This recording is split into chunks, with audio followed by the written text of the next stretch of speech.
Fala, galerinha. Esse é o primeiro vídeo de uma série de vídeos sobre a República Oligárquica. Lembrando que sobre a Primeira República já foram feitos dois vídeos, um sobre a proclamação da República e um sobre a primeira fase da República, que é a República da Espada. Esse vídeo é o primeiro vídeo sobre a República Oligárquica. Por que eu dividi esse período em 4 vídeos? Porque é um período extenso, é um período que também despenca no Enem, despenca no PAS, é muito explorado alguns aspectos, e eu achei melhor fragmentar para não ficar cansativo, um vídeo enorme, e para vocês não perderem informações importantes devido à tamanha quantidade de conteúdo. Bacana? Então, esse primeiro vídeo, ele vai tratar apenas do sistema político da República Oligárquica, que vai ser de 1894 até 1930. A gente vai ter uma política que vai favorecer a manutenção da ordem oligárquica. Lembre-se que essa primeira fase da nossa república é uma fase oligárquica, porque o poder está na mão da minoria social. Quem é a minoria social? A elite. Quem é a elite nesse momento? O Brasil é industrializado para o setor industrial ser elite? Não. A elite aqui, eu estou falando do setor agrário. Tranquilo? Aqui tem uma charge que explica uma política, que é a política do café com leite. É uma das políticas que compõe o sistema dessa época, a alternância de Minas e São Paulo na esfera do poder federal. Ou seja, a gente vai ter presidentes mineiros e presidentes paulistas, não necessariamente nascidos em São Paulo e nascidos em Minas, mas representantes da elite mineira, representantes da elite de São Paulo. Por que esses são os estados que vão dividir a função de regir o país na presidência? O que os dois estados têm? Eles têm a maior fonte de riqueza do país, a produção do café. Ah, professora, mas o nome da política é a política do café com leite. Mas é uma piada que os paulistas fizeram com os mineiros, porque a maior potência na produção do café é São Paulo. Boa parte da terra no território paulista, ela é conhecida como terra roxa, que é a terra mais propícia para o desenvolvimento do café. O melhor café está onde? Em São Paulo. Então, o cafezinho ralo está em onde? Minas. Café com leite significa isso. A alternância do poder federal entre São Paulo e Minas, que são os dois estados que detêm a produção de café do país. Tranquilo? Vamos seguir. Lembrando que a Constituição brasileira republicana, ela foi desenvolvida em 1891 e ela vai ter uma série de características importantes que é bom a gente retomar. A adoção do federalismo, cada estado tem autonomia e eleger seus próprios presidentes locais. Tranquilaço? O regime é presidencialista, representativo, ou seja, se pressupõe que o presidente que está lá está representando um povo, né? A gente sabe que não. Tripartição do poder. Lembre-se que isso aqui é um legado do movimento iluminista. Montesquieu que inventou essa maravilha, inventou essa ideia de divisão dos poderes para evitar abuso e corrupção na esfera do poder. Por incrível que pareça, se a gente for ver de perto, como a gente vai ver agora, o que mais tinha no período da República Velha era abuso de poder e corrupção. Vocês vão ver isso daqui a pouco. Mas constitucionalmente está lá a divisão dos poderes, executivo, legislativo e judiciário, né? Na teoria está lá, na prática é que são elas. Atenção para a parte mais importante da Constituição. O voto é universal. não é mais censitário, porque a nossa primeira Constituição lá, imperial, o voto era censitário, ou seja, de acordo com a renda. Agora não, é universal. Só que qual é o tiro no pé aqui? Voto direto é universal, é para todos, só que, olha o tiro no pé aqui. Primeiro, é descoberto, não é secreto. Você tem que falar abertamente em quem vai votar. E segundo, vai excluir analfabetos, mulheres, soldados, religiosos de ordem monásticas e mendigos. Obviamente, os menores de 21 anos. O voto na primeira fase da República, ele era muito restritivo. Quem é que tem educação no final do século XIX e início do século XX? Uma parcela da elite. E aí a gente pode pôr mais ou menos só 5% da população brasileira que tinha direito ao voto. Por conta do federalismo, a gente vai ter o fortalecimento das oligarquias estaduais e do poder local. Quem é o poder local? Quem é que exerce o poder local? Quem é o cara que controla o curral eleitoral? É ele mesmo. A figura do coronel, ele é a figura do poder local. É ele que controla o voto da população. Está aí a composição dos presidentes do Brasil. Lembra que eu falei para vocês que a presidência ficava na mão de São Paulo e Minas? Porém, a origem do indivíduo não importava se ele era mineiro ou paulista, o que importava é que ele ia representar os interesses dessa elite paulista. Então, aqui, ó, e mineiro, né? O Washington Luiz, ele é natural do Rio de Janeiro, porém está representando os interesses de São Paulo. Arthur da Silva é mineiro e está representando Minas. Então, observa que essa é a lógica do jogo. Só recapitulando, esses dois primeiros presidentes que tivemos na República Velha são militares e eles vão compor a primeira fase da República, que é a fase da República da Espada. De Prudente até o Washington Luiz, a gente vai ter o predomínio de presidentes civis, além de Marechal Deodoro da Fonseca. E Floriano Peixoto, qual outro nome de presidente importante para a gente lembrar? Venceslau Braz, por quê? É o presidente do contexto da Primeira Guerra Mundial, é ele que vai declarar a guerra à Alemanha, e a gente vai entrar na guerra do lado da Aliança Entente, e o último presidente, que é importante a gente lembrar do nome dele, o Washington Luiz, porque ele vai ser responsável pela quebra do pacto do café com leite. Mas depois eu explico isso. Então, esses aí são os nomes mais importantes para a gente lembrar de presidentes da República Velha.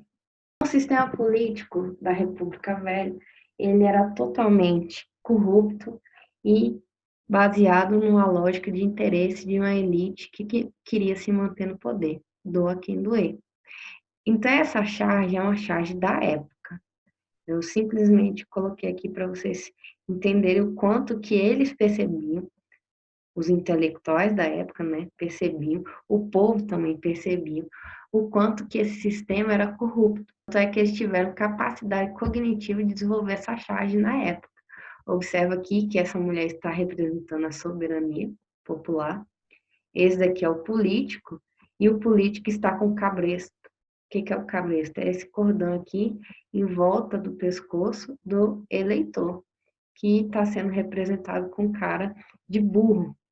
Essa charge representa, da melhor forma possível, o que foi o sistema político da República Velha.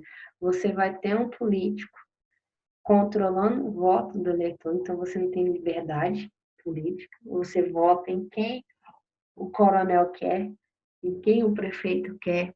Então há uma lógica de coerção nesse voto, por isso o cabresto, você está controlado, domado por esse cara que tem o poder, e não há soberania popular. Por isso que a primeira fase da República, ela não pode ser considerada democrática, porque o povo Ele não tem liberdade, ele não tem participação política, nem pela Constituição permite, porque a maioria do povo é analfabeto, tranquilo?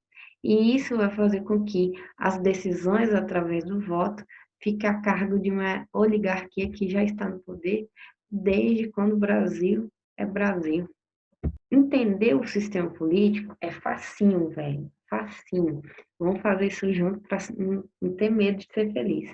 Primeira coisa, quem é o poder local? Quem exerce o poder local? O poder municipal é exercido pelo coronel. Qual é a potência do coronel? O coronel tem em suas mãos a possibilidade de controlar o curral eleitoral. O que é o curral eleitoral? Nada mais é do que o povo que mora nas redondezas das suas terras, ou até mesmo nas suas terras. Então, ó, você não tem onde viver? Bacana, velho, tem um lugar aqui, um espaço, por que você não chega junto com a sua família, mora ali no cantinho, trabalhando na minha terra, tá tudo bem. A pessoa, né, fica muito feliz por ele ter cedido um pedacinho da terra dele, que cede o filho dele para ele batizar. Então, o coronel vira padrinho de um bando de gente nesse processo. Então, ele vai fazer essa função de aproximação, né? Ele é a figura carismática, só que não, que vai chegar junto ao povo e falar assim, ó, sabe aquele cara fulano está concorrendo à prefeitura da nossa redondeza. Eu sugiro que você vote nele. Ele é um cabra bom, ele é um homem de bem. Então, eu acho que o seu voto deveria ser para ele. Então, é ele que vai fazer esse movimento de convencimento. Claro que começando pela diplomacia, pelo diálogo, né, pela conversa. Caso a pessoa chega lá no dia da votação e como o voto é descoberto, todo mundo está ouvindo em quem você vai votar, e você vota em outra pessoa, o coronel, que era uma pessoa amistosa, diplomática, que estava conversando com você, não vai conversar mais, vai meter a porrada. Imagine você, o coronel, tem terra, tem poder, tem dinheiro, contrata gente que mata ao nome dele, ele tem a faca e o queijo na mão. É assim que ele vai controlar o curral eleitoral. Seguido do coronel, a gente tem a política dos governadores. O que seria a política dos governadores? É uma troca de interesse. Ou seja, o coronel te elege, né? Você precisa do voto que o coronel consegue através do curral eleitoral. Ele te dá os votos, olha lá a setinha dos votos. E em troca, ele quer benefícios, ele quer dinheiro. Isso não é corrupção? É. E o governador, o que ele vai fazer? Ele pode conseguir, na esfera federal, que a população do seu estado vote naquele sujeito. E em troca, o que ele quer?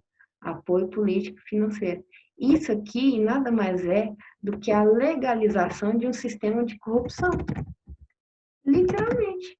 Troca de favores, de interesse entre uma elite que já está no poder. E lá, por último, a gente tem a política do café com leite, que é a alternância dos candidatos do Partido Republicano Paulista, que representa a elite paulista, os candidatos do Partido Republicano Mineiro, que representa a elite mineira. Ou seja, no campo do governo federal, é só Minas mais São Paulo que controla. E aí o que vai acontecer? Nem todos os estados são produtores de café. Então, para ter algum benefício, algum apoio político, financeiro, eles têm que fazer o deles. Eles têm que conseguir os votos para o governo federal e, em troca, receber alguma coisa, algum investimento, algum apoio político na área de atuação desse estado. Percebam que não tem como ascender politicamente ninguém que esteja fora do esquema eleitoral. Por isso que você não vai ver durante a República Velha nenhum candidato do Partido Comunista ascendendo a algum cargo, nem prefeito, nem nada. Por quê? Existia o bico de pena. O que são os bicos de pena? é literalmente colocar gente morta para votar. Olha essa charge, gente, sério. Eles tanto sabiam da existência da fraude eleitoral que eles faziam essa charge, gente. Olha isso, como se faz uma eleição. Olha a data da produção dessa charge, 1909. Cara, eles sabiam que viviam no sistema corrupto. Bico de pena é isso, velho. Trazer defunto para votar. É o que mais tinha, trazer bebê recém-nascido para votar, é o que mais tinha. E aí, além dos bicos de pena, que é ressuscitar mortos e até crianças irem votar, você vai ter a comissão de verificação. O que que a comissão de verificação ia fazer? Ia verificar os candidatos para ver se eles estão na legalidade, para ver se eles estão na legalidade. Isso é tão irônico, né, gente? E aí, o que que eles vão fazer? Eles vão investigar se aquela pessoa está legal ou não. É de rir. E aí, se a pessoa não for legal, né, não está sendo um candidato legal, seguindo as regras do jogo político, ele vai sofrer a degola, ou seja, ele vai ser retirado da candidatura. A sua candidatura passa a ser ilegal. Só que o que acontecia? A comissão de verificação, ela só vai atingir aqueles que não estão no esquema. Quem é que não está no esquema? Qualquer candidato do Partido Comunista, por exemplo. Ou qualquer figurinha que o coronel não quer. Ou qualquer pessoa que não entra no esquema da política dos governadores, que não entra no esquema de corrupção. Então, é esse povinho que não entra no esquema de corrupção é que vai sofrer a degola, que vai ter a sua candidatura imputada. Então, a comissão de verificação, ela simplesmente averiguava quem estava dentro do jogo e quem não estava. Se não estava dentro do jogo, se não era do interesse do poder local ter essa pessoa, ou se era do Partido Comunista, nem tenta. Por isso que a gente não tem, gente, ninguém do Partido Comunista, filiado ao Partido Comunista, assumindo cargos de importância durante essa época, porque as eleições eram fraudulentas. O coronel, por que que o coronel tem tanto poder na mão dele? Porque ele é a figura mais próxima do povo. E quando eu falo povo, é o povo negligenciado pelo Estado. Lembre-se que no processo do Império, início da República, uma das pautas defendidas na Constituição é a prática do liberalismo econômico. Então, assim, o Estado não interferindo na economia. A assistência social às pessoas mais carentes não existe. Você aí que é pobre, se vira, busque empreender no mundo aí, vai tentar alguma coisa para você ter a sua riqueza. Então, não existe políticas públicas voltadas para assistencialismo da camada mais pobre da população brasileira. Não tem. Quem é que vai fazer esse assistencialismo? Os coronéis. Por isso que o coronel, ele é essa figura ambígua no nosso imaginário brasileiro. Ele vai fazer a figura do pai, né? Lembra que eu falei para vocês que boa parte deles vai apadrinhar os filhos das pessoas que trabalham na terra deles? É isso. Ele vai conceder, ó lá, parte do território dele para a população carente, sem terra, ocupar a terra e trabalhar na terra, essa população se torna cliente no sentido assim, não tem onde viver, eu posso ceder algum lugar da minha terra para você viver com a sua família, e em troca você trabalha para mim. E ele exerce um mandonismo, ou seja, são 3 esferas de poder. Ele exerce a figura do pai, ele dá assistência, coisa que o Estado não dá, ele dá assistência social, literalmente. Não tem saúde, ele paga o médico para ajudar seu filho. Não tem escola, ele cria uma escola dentro da fazenda dele. As primeiras escolas vão surgir dentro de grandes fazendas dos coronéis, e boa parte delas vão ter como professora a filha do coronel, que vai educar as criancinhas, que vai educar os trabalhadores também, para ter um mínimo de alfabetização para servirem de voto de cabresto. Entendeu aí o jogo do poder? É clientelismo porque ele vai permitir que as pessoas negligenciadas pelo Estado, à mercê da miséria, vivam nas terras deles em troca de trabalho. E mandonismo porque ele tem poder de terra, quem tem terra tem poder, e quem tem dinheiro consegue comprar milícias. Então tá aí, ó, a potência do poder do coronel. Talvez ele não esteja lá na esfera do governo federal, mas ele é a base que sustenta todo o sistema de corrupção, de favores, de troca de interesse, parte dele, porque ele que controla o voto de Cabresto, através desses 3 tópicos que eu citei para vocês. Tranquilo? Espero que tenha sido proveitoso.